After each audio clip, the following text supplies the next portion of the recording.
200 degree வரை கொதிக்கும் அதிசய ஆறு. அமேசான் காட்டில் உள்ள இந்த வினோதமான நதியை பற்றி இந்த வீடியோ தொகுப்பில் பார்க்கலாம்.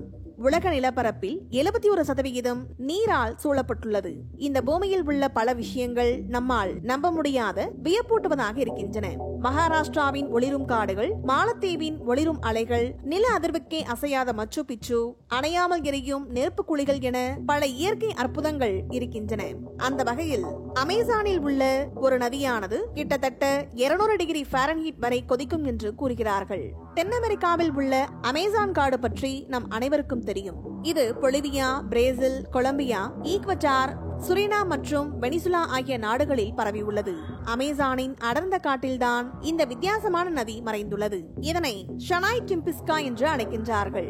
இந்த ஆற்றில் உள்ள நீரானது 200 டிகிரி ஃபாரன்ஹீட் வரை சூடாக இருக்கும் என்று கூறுகிறார்கள். மேலும் உள்ளூர்வாசிகள் இந்த நதியை புனிதமாக பார்க்கின்றார்கள். இந்த நதியில் உள்ள நீருக்கு நோய்களை குணப்படுத்தும் சக்தி உள்ளது என்று அவர்கள் நம்புகின்றார்கள்.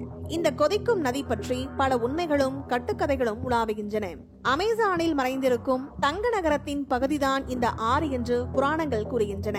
ஆனால் அமேசான் காட்டை ஆராய்ந்த புவியியலாளர்கள் இந்த ஆறு அமேசானுக்கு நடுவில் ஆழமான அடர்ந்த காட்டிலிருந்து தொடங்குவதாக தெரிவித்துள்ளார்கள். இந்த கொதிக்கும் ஆறானது குளிர்ந்த நீரோடைகளாக தொடங்கி போகும் வழியில் வெப்பமடைகிறது.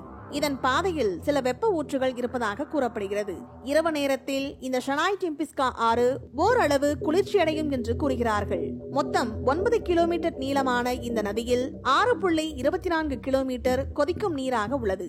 இந்த நதியின் பெரும்பாலான இடங்களில் இருக்கும் வெப்பம் பெரிய பாலூட்டிகளின் உயிரை பறிக்கிறது. மேலும் இந்த கொதிக்கும் ஆற்றின் உருவாக்கம் குறித்து 3 முக்கிய கருதுகோள்களை ஆய்வாளர்கள் முன்வைக்கின்றார்கள். முதலாவது, எரிமலைகளால் ஏற்படக்கூடிய மக்மா அமைப்பின் விளைவாக இந்த ஆறு சூடாக இருக்கலாம் என்று கூறுகிறார்கள். இரண்டாவது, இந்த ஆற்றுக்கு பூமியின் அடி ஆழத்திலிருந்து வேகமாக நீர் சுரப்பி இருக்கலாம் என்பதும், இந்த பூமியின் ஆழம் அதிகரிக்க அதிகரிக்க வெப்பம் அதிகரிக்கும் என்று கூறுகிறார்கள்.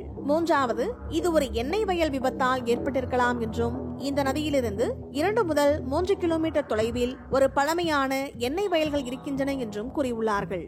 முதன்முதலாக புவி இயற்பியலாளரான ரோசோன் லா பாம்பா அல்லது கொதிக்கும் நதி என்று அழைக்கப்படும் ஷனாய் டிம்பிஸ்கா குறித்து அவருடைய தாத்தா சொன்ன கதையை தேடி அந்த நதி உள்ளதா என்பதை கண்டறிய பெருவின் வரைபடத்தை உருவாக்க தொடங்கினார். அப்போதுதான் பெருவில் உள்ள அமேசான் காட்டில் ஒரு பகுதியில் வழக்கத்திற்கு மாறாக பெரிய சூடான இடங்கள் இருப்பதாக கண்டுபிடித்தார். மேலும் அந்த கொதிக்கும் நதியை பார்க்க மத்திய பெருவிற்கு பயணத்தை மேற்கொண்டார். மேலும் இங்குள்ள நீரின் வெப்பநிலை 120 டிகிரியிலிருந்து கிட்டத்தட்ட 200 டிகிரி ஃபாரன்ஹீட் வரை இருந்துள்ளது.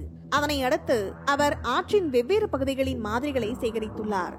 இந்த நீர் மிகவும் வெப்பமடைவதற்கு காரணமான எந்த எரிமலை அல்லது மக்மாட்டிக் செயல்பாட்டையும் அவரால் கண்டுபிடிக்க முடியவில்லை. பல ஆய்வுகளுக்கு பிறகு இந்த நதியின் நீர் வெப்பமடைவதற்கான காரணம் நிலப்பிளவுகளால் உண்டாகும் வெப்பத்தால் இந்த சூடான தண்ணீர் வருவதாக கண்டுபிடித்துள்ளார்கள். இந்த வீடியோ பத்தின உங்களோட கருத்துக்களை கீழே கமெண்ட் பாக்ஸ்ல மென்ஷன் பண்ணுங்க. கீழே இருக்கிற ரெட் கலர் சப்ஸ்கிரைப் பட்டனை கிளிக் பண்ணி எங்க சேனலை சப்ஸ்கிரைப் பண்ணுங்க. அண்ட் பக்கத்துல இருக்க பெல் ஐகானை கிளிக் பண்ணீங்க அப்படின்னா எங்களோட நோட்டிபிகேஷன் உங்களுக்கு உடனுக்குடன் வரும். தேங்க்யூ.